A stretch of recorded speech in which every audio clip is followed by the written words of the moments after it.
Oh, hi, or what's up? So welcome back to Professor's Soapbox. Today we're going to be going over a very fun topic that I am very excited to complain about. But before we do that, let's get my face off of this video and let's go to this. So welcome to my Soapbox, episode number 3. Before we start, last week I asked this question. The question was, what is your favorite low-grade key that you own? And I would love to own this key right here. But unfortunately, I don't. So I did have a good number of people that responded back to me. So I just wanted to highlight some people. Jib said, I have a low-grade ASM 50. Got it on display and everything. I'd love a low-grade AF 15. Yep, me too, friend. Unruly Simeon says, my Silver Age Teen Titans 1. It would be a solid 8.0 save for the 1-inch tape pull on the cover. Oof. Man, tape is such a killer. I've had some really awesome books, and just that one piece of tape just ruins it. And it's the worst feeling in the entire world. Comics by the Cover, great channel, by the way. His videos are, oh my gosh, he gets like over 1,000 views, and I'm so jealous of him. He said, my favorite low-grade key are some of the early Thor books, and he just really likes Silver Age Thor covers. I agree with that. And then I also had Anonymous Ash said, my low-grade prize is Avengers 57, which is a 1.0. It's the first Vision. I had just got back into collecting and saw it on the wall at a comic shop and had to pick it up.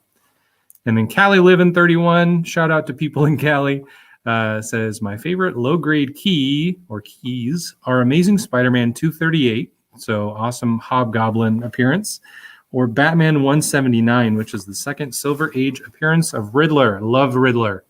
He's my favorite Batman villain. So that was, I appreciate all those people leaving comments. This week's question is, what was your favorite comic series of 2020? And it could be something brand new that you got into, or it could just be, like a character that you've been following for years, but for some reason 2020 was the year of that character. I wish I could say the same thing for like Spider-Man, but I felt like he had some pretty lame issues come up in 2020. So I don't know. I'll have to think about what my answer for this one would be. I'm just interested. It could be more than one comic series too. I know it's like trying to pick your favorite child. So just let me know in the comments, and I'll be sure to highlight you in my next video. So today we're going to be talking about variants, because I hear all the time people say, oh my goodness, there are millions of variants and my wallet cannot take it. I'm in the same boat. I get so lost on which variants to buy. It's crazy. I show up to my LCS on Wednesday expecting, I'm going to pick up one copy of Spider-Man, and then I walk away with like 3 different covers.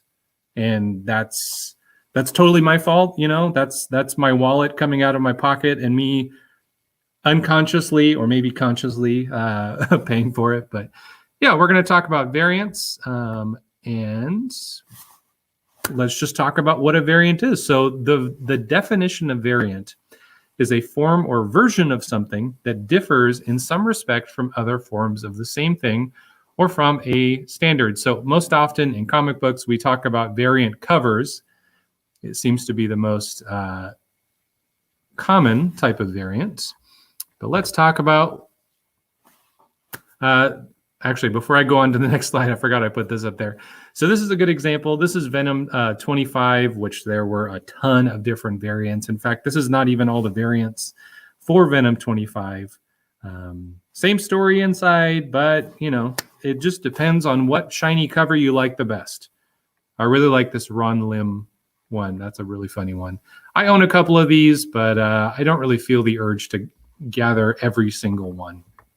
All right, so where variant covers started. So this is Man of Steel #1. This was the very first marketed variant in 1986. I actually own this Man of Steel cover right here. I actually sold one not too long ago. But this is the very first marketed variant, as I said before. I looked on CGC and I saw that there were currently 124 of the cover A's in 9.8. And for the cover B's, actually, I think I put those numbers in wrong. I believe it was like 64 covers were in 9.8. And then for the special collector's edition, I think it was 186. I think what I did is I took the number at the very bottom, which is how many total just graded copies there were. And I mean, if you put that into perspective, I went and I looked at the Venom 25A cover, and I think there was like easily over 300 just 9.8 covers. And I mean, that came out last year. Yeah, so this was the very first variant cover, and we can see what happened now is just I am drowning in variants. And on the next slide, I'm going to talk about some of the different variants there. I'm actually really excited about the next slide. I put a lot of work into this, and I swear, YouTube, if you take the song down, there's nothing I can do because you are so much more powerful than me. So fingers crossed that this song comes on. I worked so hard to get this on there. So how many types of variants are there really? I really hope that song's coming in right now. All right, so we have cover variants. We have, the A cover, the B cover, the C cover. If you're a berserker, you have like 10 different covers that are just cover variants. You also have newsstand variants. Some of you love to have newsstands. Skeleton Key took it upon herself to actually put a newsstand sticker on a slab that she bought recently. We also have store variants. I'm not going to get into store variants because there are so many different stores out there that do this. There's also retailer exclusive variants. Again, I'm not going to get into that one either, but if you haven't been living under a rock, you know what I'm talking about. There's also reprint variants. Second print, third print, fourth print. I've seen black and white fifth prints. We're getting out of hand yet? Let's keep going. We have error variants. Oops, this is a double cover Venom. Let's sell it for $800. We have convention variants. We don't really have conventions anymore, but you know what I'm talking about. Incentive variants, 1 in 10, 1 in 25, 1 in 100, 1 in 1,000.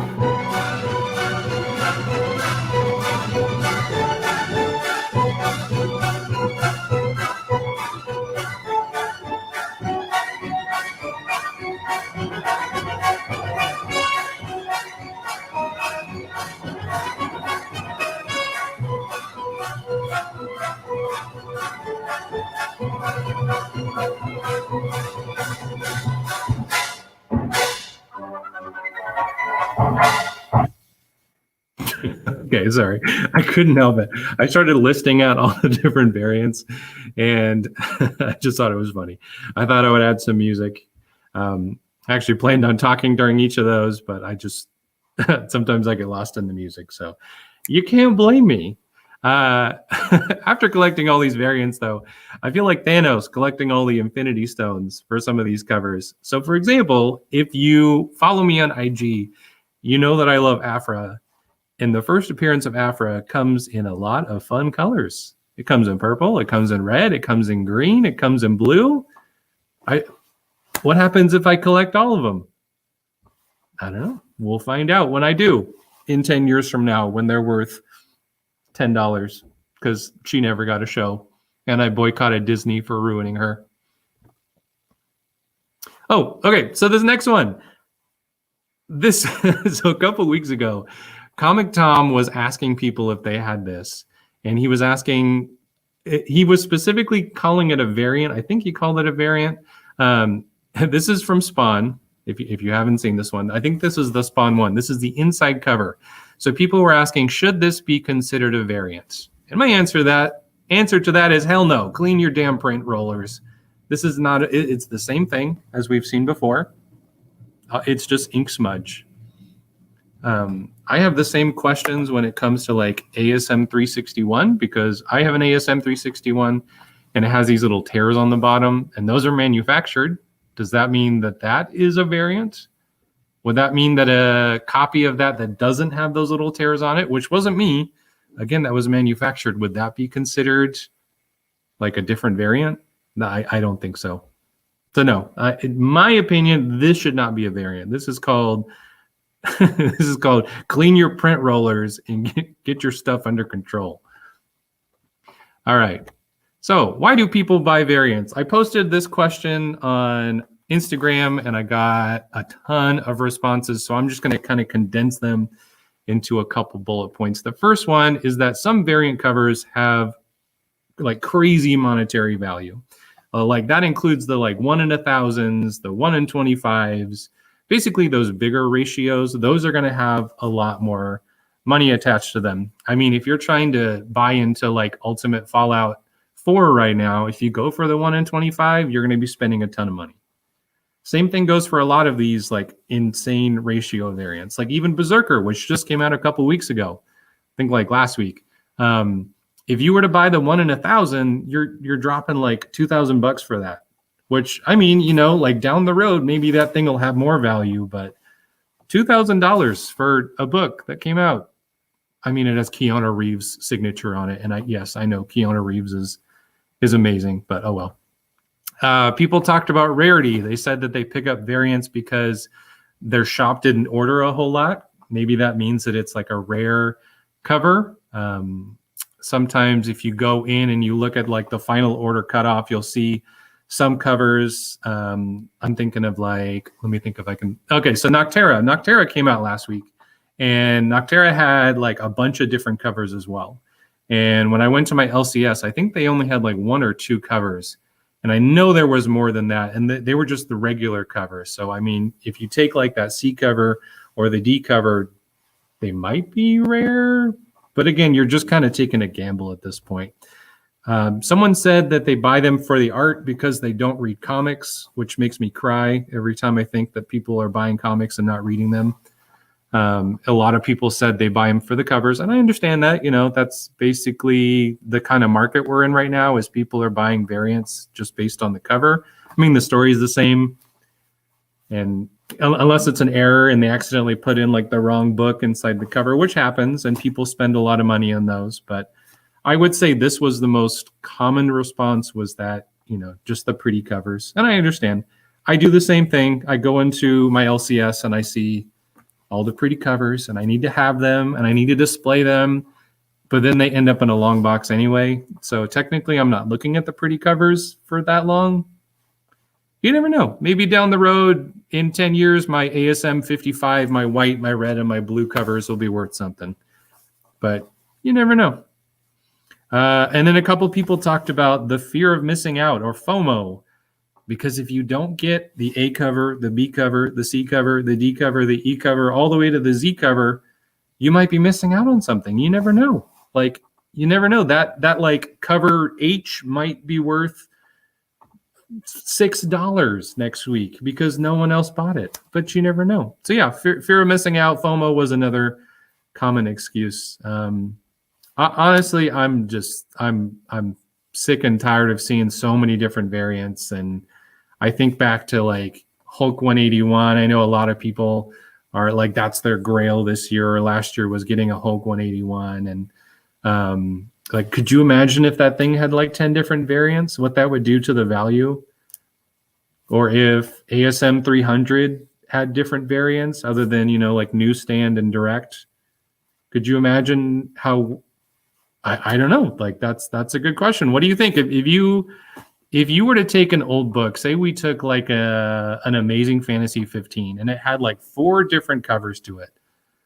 Like there wasn't like a 1 in 100. There wasn't a, like, you had to mail in to get the specific one. Like, you could go to your shop and you could just buy it. You know, what would that do to it? Like, would it? I know that's kind of a silly question, because you wouldn't imagine going to a shop and just seeing it on the shelf, but I don't know. I may just be spouting random stuff at this point. Thanks for sticking with me. I really appreciate you guys. But here's my big idea. There are tens of thousands of variants out there. It's your money. Do what you want with it. I can sit here and I can complain all day about how variants are ruining the market and variants destroy the value of comics. And again, it's your money. If you want to buy all 12 covers, go for it. If you want to go and buy every single Berserker variant, go for it. If you just want to buy cover A and be happy with it, that's great. Buy the cover A, read the story, sleeve it, and be happy with it. It's your money. Do what you want with it. If you want to spend your stimulus check on that, go for it. But I'm just sick and tired of all the variants, and I know other people have done this topic before, but they weren't the professor. So this is the professor's video, and that is why it is the best. So yeah, thanks for sticking with me. I really do appreciate it. I hope at some point in this video I came even remotely close to a rational thought.